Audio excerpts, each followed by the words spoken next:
ஒரு ஆணவ படுகொலை நடந்திருக்கிறது.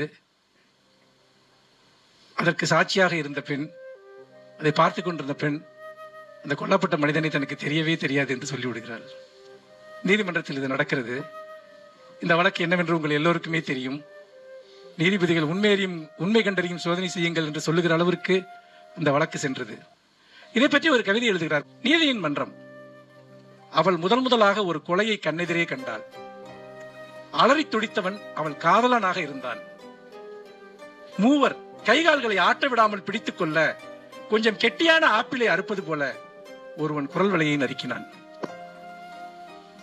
அவள் அவர்களை கொலையாளிகள் அல்ல என்றும், முதலில் அவன் தன் காதலனே அல்ல என்றும் நீதிமன்றத்தில் சாட்சி சொன்ன போது பார்வையாளர் வரிசையில் தான் அமர்ந்திருந்தது காதல். அதற்கு பின்னாடி ஒரு 2 வரி இருக்கு. அது இது போல எவ்வளவோ பார்த்து விட்டது.